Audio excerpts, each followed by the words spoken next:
Hello, New Rochelle, and welcome to another edition of What Matters Most. We are taping at Trinity Elementary School, where everything you do matters. We have a special guest in studio, but first, some good news. New Rochelle High School sophomore Sebastian Rodriguez won first place in the Junior Varsity Section 1 Wrestling Championship. The JV team also came in fourth place overall. And our two New Rochelle High School teachers have achieved National Board Certification. Only 4% nationally do. Congratulations to Al Prentice McCutcheon, who teaches social studies, and to Julian Donison, a math teacher. Well done. Now for some fun facts. Did you know that Dr. Martin Luther King Jr. started as a freshman at Morehouse College at just age 15? And did you know that 8 billion candy, those conversation hearts, are manufactured each year? And finally, Japan has more than 200 flavors of Kit Kats. That I didn't know. Welcome to our special guest, Dr. Dagoberto Artiles.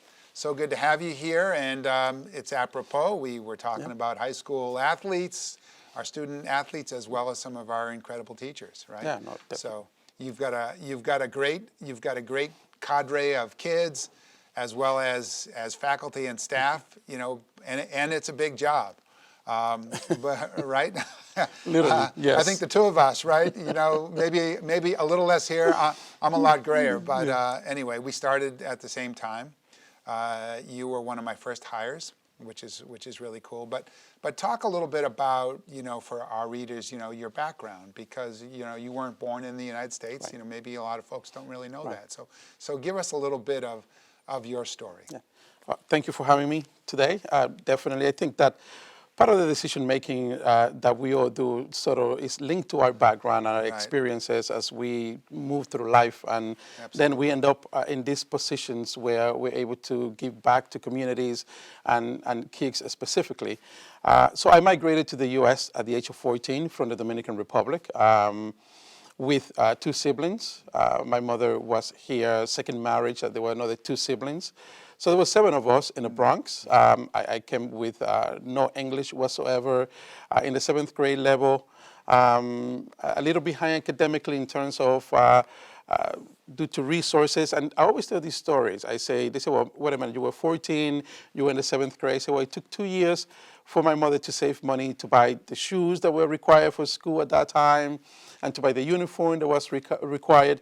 So I did start school a little bit late, but that's part of that experience. So I come to the United States, and I am sort of signed off for school, trying to learn a new language, new culture. The winter, I'm still struggling with winter today. I still don't like it.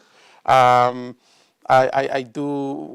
looking forward to some warm weather as much as I can. And as I was enrolled into a school system in New York City in the Bronx, not so much as a bilingual program, but it was more of a sink or swim. Here you are, you got to learn quickly. So that was part of that experience where I saw a lot of kids struggling with that process, struggling with the fact that there was not much connectivity. We never developed any connection to the school. I was one of those that was able to swim, but I did see a lot of friends sink. So that began to sort of forge my sort of dedication to how can we do things differently? Right. How can we make it better? That's what precipitated and gave me that motivation to get into education and say to myself, can I contribute to the system and create systems of education that would welcome students, kids like me, that are highly motivated, but yet no support, do not know how, don't have the means, economic means, don't have the ability to communicate openly, and then dealing with all those things together. How can I make or create an environment where kids can be successful, just like I was? And I was lucky to end up in a high school, aviation high school, that was wonderful. Definitely, I found teachers and school counselor, Mr. Pimpinella. He passed last year. I'm sure he's in a better place, but he was my rock. He was definitely the person that guided me and that consistently told me, you can do this. Right. And I was able to sort of follow through with that and use that as a motivation and the teachers that I found along the way, like Mr. Kramer. I don't know where he is today, but I still remember Mr. Kramer in the 9th grade. So I am a product of teachers. I am a product of school systems. And that's what I visualize in us creating for our kids in New Rochelle. Okay, so you come to New Rochelle. Your family had already been living here. You were working at a high school on Long Island, but you come to New Rochelle, big comprehensive high school. Yes. Of course, in the first few weeks we had Hurricane Ida, which not only did we push back coming back to school full time till early November, but knocked out our library and our pool. But good news, right? The library's coming back. Yes, yes. So. And as I said to the parents, no one wants to start principalship the way that I did. I will not recommend it to anyone. I never forget that day, that afternoon, that I am having a planning meeting with the team on the opening of the high school. You come into the room and you say, you're not opening on Monday. I'm like, we never forget. That sort of go into those permanent memory spaces.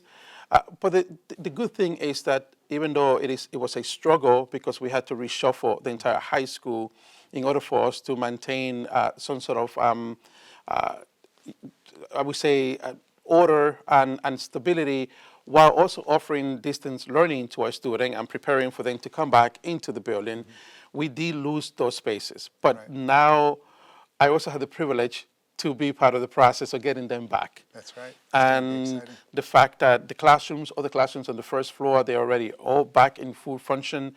They look beautiful. The flooring is amazing. The painting, everybody loves those classrooms now. Everybody wants to move to the first floor now, but that's not possible.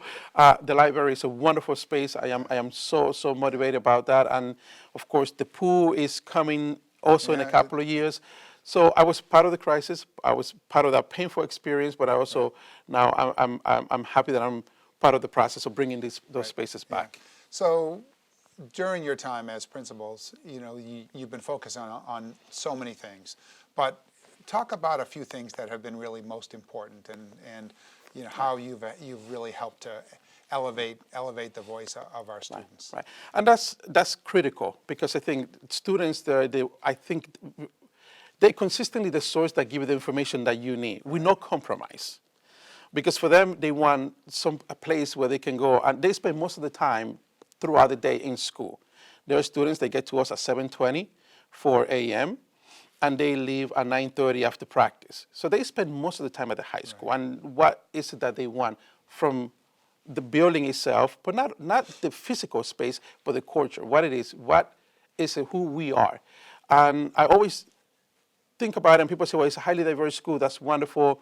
That's why I came to New Rochelle. But I say to them, I want you to say that you came to New Rochelle because of the excellent academic experiences that we create in a highly diverse environment. That's New Rochelle High School to me. It's an excellent academic high school in a highly diverse environment. And the students, when I met them last year, they say, look, we want to be part of the process. We want to help you be successful. We want the school to be successful. So we formed the advisory committee, which is a committee that is formed by students. I meet with them monthly. They have a say from the furniture that we order to the curriculum that we offer. They were instrumental in helping us sort of revamp the course catalog. Introduce more language into the course catalog, make it simpler to use. The idea of linking each department was a student idea. So they do have powerful feedback to give us. Clubs, right? Creating multiple clubs. We have a DJ club that is brand new, is flourishing. For the future, there will be many events that we're going to put together. But also on the academic side, we are so proud to say that our debate team is highly successful, competing at a very high level. They are actually at the state level now. A robotics team also, which we reinvigorated last year, we sort of brought it back, is also competing at very high levels. We have our DECA team, who actually next month is going to go also at the state level competing for finances and business. So there are so many great things happening, and that's why I consistently describe the high school as an excellent academic school with a high diversity and in a diverse environment, which is rare, I would say, in the United States. So we are unique in that way. And some news of progress, is coming out. You want to share Well, that I mean, news? definitely. When I came to New Rochelle High School, I consistently, one metric that determines a highly successful high school is, of course, the graduation rate and the college readiness index. Those two metrics, when parents are looking to put investment into a home, into any community, or give us their most precious commodity, which is their kids. They want to see what is the graduation rate and what is the CRI, what is the college readiness index of this high school. And New Rochelle High School has been hovering in the 82% for a long time. Last year, we instituted multiple strategies, and we developed what we call a one-to-one system, an IEP for every student. Not an IEP as people recognize it, but it's for students with disabilities. right. It's developing an individualized plan for every student. Student success plan. A student success plan. Right. Through that system, we were able to increase our graduation rate extensively. We are now at about 87% for the 2022 cohort. I think that's a huge achievement. We are looking. I think that we set the table too high for us the first year, but I think that 87% is the next step to something bigger. We have always talked about New Rochelle High School graduating in the 90 percentile somewhere. Our goal is to hit 90% soon, and sort of maintain that process at that level. And then that college going index too, right? And the CRI as well, meaning that our ranking is improving dramatically. And we want to continue doing those things. And those things are done with a high degree of intention. We know what we need to do in order to do that. And it's a team collective effort. So those are some metrics that are trending in the positive direction. And so what are one or two things you can share with our audience that you're really working on? That as we know, as Dr. Roberts always likes to say, excellence has no ceiling. So in this effort to continue to improve the quality of teaching and learning and the experience of and that's one big ticket item, especially what is it that we offer in the classroom? Are the students connecting with what is being offered in the classroom? Because that connection that they have to the content and the context, which Dr. Robert always talk about, the content, the context, and student connecting about what is happening in the classroom, that leads to multiple improvement, attendance. If they connect with what they're learning, if the content that is being presented connects with their own cultural experiences and the daily lives, they want to be there. The other piece is our restorative practice program that we are using extensively. We know that students need to be in school. If they're not in school, they're not learning. And even though that there are situations that require students to not be in school, but we want to ensure that we eliminate those situations. So through the restorative practice that we are instituting, we have been able to reduce dramatically the days and numbers and occasions in which students are removed from the learning environment. And we working together with Dr. Joyner on the restorative practice piece and reducing instances in which students have to be removed from the learning environment. And CNI, led by Dr. Roberts, working in enriching the content and the context and the strategies that teachers are putting in place. Those two things, they come together, and our graduation rate is going to continue to increase. Our attendance rate is going to continue to increase. Our student ownership is going to continue to increase, and that's the goal. Yes. Well, that sounds like a lot of purple pride to me. Yes, I do, yes. I got to represent. We both got a little purple Yes, right, today. exactly, yes. The student will not forgive me if I don't do this. Yeah, all right. Yes. Well, yes. I really appreciate you coming on the show.